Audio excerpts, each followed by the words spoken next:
Hey, how's it going, everybody? It's Ryan Saplin here, and today I'm going to teach you about Hex Bar Deadlift Form, the Hex Bar Deadlift technique, and just kind of help you learn how to do this exercise.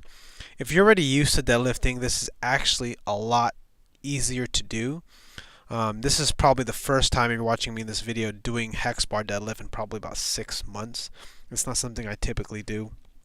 But one of the things that makes the hex bar deadlift so much easier is that the bar automatically, or I should say the weight automatically sets in the right spot right when you pick it up. The one thing that you just really have to pay attention to with this exercise, like many exercises, is making sure your back stays in neutral. So as you kind of watch me do some of these sets, you're going to notice that one of the things I'm trying to do is find tension into my hamstrings as much as possible. Because sometimes when you are not putting enough tension in your hamstrings or glutes, your lower back will begin to essentially round. And you'll notice this when the weight gets heavier. Now, one thing to remember, you see me how I'm sort of like fidgeting, I say it's like deadlift twerk, is I'm essentially trying to find tension in the hamstrings, right? I'm trying to be fast at the same time, but the biggest mistake a lot of people make when they deadlift weight off the ground is they want to snatch it, they want to pick it up off the ground really, really quick, like basically get the lift over with. And that's what you definitely don't want to do with the hex bar deadlift or any deadlift, is you want to sit down and push through your legs. I know that might be a little bit difficult. If you look up how to deadlift Ryan Saplin, I have like 20 videos on how to deadlift, but the principles are the same. The difference with the hex bar and what makes it so good at building speed is it puts a little bit more emphasis in your quads. Here you can see me doing some jump squats in between. This is kind of the protocol that he recommended on that podcast with Tim Ferris, Ryan Flattery did. And actually, this is actually from an ASM certification, a specific phase. I forgot what it was. Essentially, you did a strength exercise followed by a power exercise. Okay, so now I have 2 rubber plates on each side.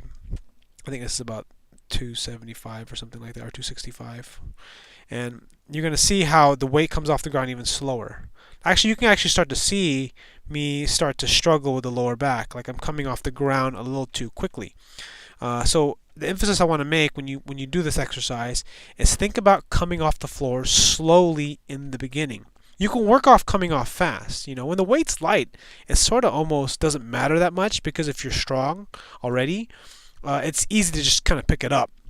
But once you start getting the weight heavier, what's going to happen is, watch me pick up the weight off the ground, there's this moment of slowness that occurs. Let's go take a look right here. So going down, squatting down, and see right there, it's kind of like a little funky movement. Look at my back and look at how I try to go. Look at my neck and see how my neck and basically my neck tries to travel too quickly before the rest of my spine. And that's not necessarily a bad thing. It's just that if you're not tight enough in your stomach and you don't pay attention to staying tight in your abdomen, your lower back will round, and what will happen is your legs will straighten so much faster to a point where you are in essentially a bad leverage position with the lower back.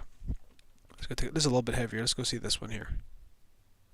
Now see here, the form on here is a little bit better. If you have been following my channel for any period of time, one thing that you'll notice with this lift, if you know a lot about deadlifting, or you're familiar, you're a power lifter or whatever, or you're very nuanced about it, you're a geek like me, is that there's a lot more cleanness in my lower back, meaning that I'm not fidgeting with my spine. The one thing so let's take a look again. So coming down, see, there's a little bit better movement. Essentially, I'm not rushing the bar off the ground. I think that's the biggest thing I want to make in this video about technique and form with the hex bar, is not letting yourself rush the bar off the ground. I mean, I've trained a lot of people in the deadlift and people who are interested in learning a deadlift in my gym that I train, and the biggest problem is that people are afraid of the weight, they get scared of the weight, and they just want to get the weight exercise over with. And unfortunately, that's basically the worst thing you can possibly do with the hex bar deadlift, or actually any deadlift, right? Because then that's kind of why one of my favorite exercises, actually I made a video on, it's called the Paws Deadlift.